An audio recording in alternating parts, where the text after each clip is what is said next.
આજે તો મમ્મીની ફેવરિટ વસ્તુ મેં ઘરે બનાવી છે, કારણ કે મમ્મીને ચાટ ને એ બધું ઘરે ખાવાનું એ વધારે પ્રિફર કરે છે. તો આજે મેં રગડો એક સરસ બનાવેલો છે. પણ આ રગડો છે એ ડુંગળી લસણ વગર ટેસ્ટી કઈ રીતે બનાવો અને બહાર કરતાં પણ વધુ ટેસ્ટી કઈ રીતે બનાવો એવું આજે જોઈશું.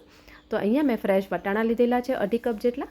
તો કુકરમાં સીધા જ આપણે એને બાફી દઈશું. તો અહીંયા 2.5 કપ જેટલા વટાણા એટલે 3 જણ આરામથી ખાઈ શકે એમ.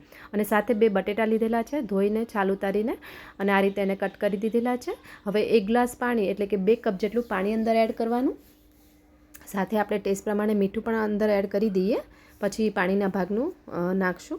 સાથે નાની અડધી ચમચી જેટલી અહીંયા મેં ખાંડ લીધેલી છે. ખાંડથી આજે રગડાનો ગ્રીન કલર છે ને એવો જળવાઈ રહેશે એટલા માટે. અને સાથે 1/3 ટીસ્પૂન જેટલી હળદર એડ કરવાની છે. હવે અહીંયા આપણે કુકરનું ઢાંકણ બંધ કરી એને 3 વિસલ આવવા દેવાના છે.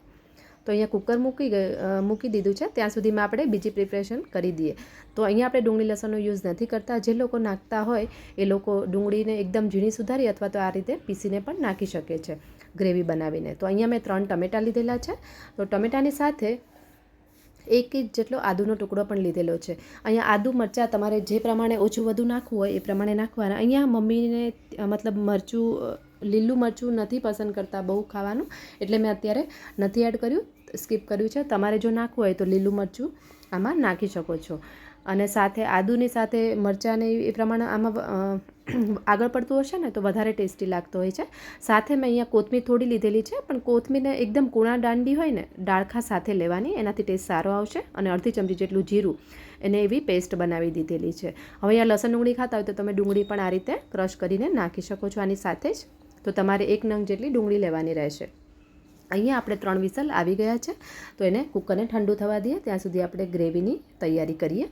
તો અહીંયા મેં 3 ચમચી જેટલું તેલ લીધેલું છે. અહીંયા તેલનું પ્રમાણ આપણે ઓછું લેવાનું છે, કારણ કે રગડામાં એટલું તેલ નથી હોતું. પણ જો તમે તરી તમારે જોતી હોય રગડામાં તો તમારે તેલનું પ્રમાણ આગળ પડતું રાખવાનું. તો અહીંયા 2 થી 3 ચમચી જેટલું તેલ લેવાનું, સાથે 5 થી 6 લીમડાના પાન. અને વઘાર પણ એકદમ ઇઝી જ છે. અને સાથે જે ટમેટાની આપણે પેસ્ટ બનાવીને રાખી છે ને પ્યોરી, એને અંદર એડ કરી દઈએ. અને તેલ છૂટું પડે ત્યાં સુધી ટમેટાને થવા દેવાના છે. જો તમે ડુંગળી નાખી હોય તો તમે ટમેટાને ચડતા વાર નહીં લાગે, પણ ડુંગળીની થોડી ચડતા વાર લાગતી હોય છે. એટલે ડુંગળી લસણ જે હોય ને એ તમારે પહેલાં સાતળી દેવાનું આ રીતે ગ્રેવી કરીને, અને પછી ટમેટાની પેસ્ટ નાખવાની, અથવા તો સાથે પણ નાખી શકો છો. અને આ રીતે જો તેલ ઉપર છૂટું પડ્યું એટલે આ ટાઈમે એને પ્રોપર હલાવી આપણે એના અંદર મસાલા કરવાના છે. અહીંયા મસાલા પણ એકદમ ઇઝી જ છે, ઘરમાં રહેલા, પણ તો પણ એકદમ ટેસ્ટી રગડો બનવાનો છે. તો અહીંયા આપણે થોડી હળદર તો પહેલાં એડ કરેલી જ છે બાફવામાં, એટલે અહીંયા ફરી આપણે 1/3 ટીસ્પૂન જેટલી હળદર એડ કરીએ છીએ. સાથે અડધી ચમચી જેટલું લાલ મરચું, અહીંયા મેં લીલું મરચું યુઝ નથી કર્યું એટલે હું લાલ મરચું કરું છું, બે તમે કરી શકો. સાથે અડધી ચમચી જેટલું ધાણા જીરું, અને બધી વસ્તુને પ્રોપર મિક્સ કરી દઈએ. અને જ્યાં સુધી તેલ છૂટું ના પડે ત્યાં સુધી એને થવા દેવાની છે ગ્રેવીને. અને વચ્ચે વચ્ચે 2 થી 3 વાર હલાવતું રહેવાનું. અને ગેસની ફ્લેમ આપણે મીડિયમ ટુ લો જ રાખવાની રહેશે. આ રગડો છે ને તમે એકવાર આ રીતના એને સર્વ કરવાની એક સ્ટાઇલ છે, એ રીતે તમે સર્વ કરશો ને તો બહુ મજા આવશે ખાવાની, ચટપટો ને ટેસ્ટી લાગશે. તો હવે અહીંયા આપણે ગરમ મસાલો નાખ્યો છે અડધી ચમચી જેટલો. ગરમ મસાલાની જગ્યાએ તમે ભાજી પાવનો મસાલો પણ અડધી ચમચી જેટલો એડ કરી શકો, અથવા 2 તમે એડ કરી શકો છો. હવે એને પ્રોપર મિક્સ કરીએ. તો આ રીતે ગ્રેવી થઈ જાય પછી ગરમ મસાલો એડ કરવાનો. તો આ રીતે જો ગ્રેવીમાંથી તેલ પણ સરસ ઉપર થોડું થોડું છૂટું પડવા જ લાગ્યું છે. તો આ ટાઈમે આપણે કુકરને ચેક કરી દઈએ, કારણ કે કુકર એકદમ ઠંડુ પણ થઈ ગયું છે. તો આને બનતા બિલકુલ વાર નહીં લાગે, 10 મિનિટની અંદર આ રગડો બનીને રેડી થઈ જશે. હવે એકવાર જોઈ લઈએ. જો આપણે ખાંડ નાખીએ એનાથી આખા ભાગા રહ્યા દેખાય છે વટાણા, અને ગ્રીન કલર પણ સરસ જળવાઈ રહ્યો, જો ફોતરા ફોતરા નહીં રહે. એટલે આ રીતનું અંદર મેં એડ કરી છે ખાંડ. એકદમ સોફ્ટ થઈ ગયા છે વટાણા, અને બટેટા પણ એકદમ સરસ ચડી ગયા છે. જો હવે આપણે પોટેટો મેશર લઈ લઈએ, એનાથી થોડું મેશ કરી દઈએ.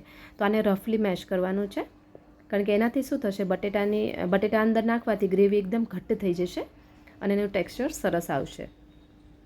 એટલા માટે આપણે અંદર બટેટા એડ કર્યા છે, અને આ રીતે એને રફલી મેશ કરી દેવાના. હવે તેલ છૂટું પડી જ ગયું છે, ગ્રેવી રેડી થઈ ગઈ છે, એટલે આપણે આ ટાઈમે અંદર એડ કરી દઈએ વટાણા અને બટેટાને. અને હવે કુકર ધોઈને થોડું પાણી એડ કરી દઈએ. હવે અહીંયા જાડો પતલો રગડો તમારે કેવો રાખવો એ તમારા પર છે, એટલે પાણી તમે એ પ્રમાણે તમે એડ કરી શકો છો. અહીંયા કુકર ધોઈને થોડું પાણી એડ કરી દઉં છું, એટલે કે અડધો કપ જેટલું પાણી મેં એડ કર્યું છે આના અંદર અને એકદમ ઉકળવા દેવાનો છે. જો આ રીતનું ઉપર તરી જેવું થઈ જશે એટલે કે તેલ થોડું છૂટું પડી જશે.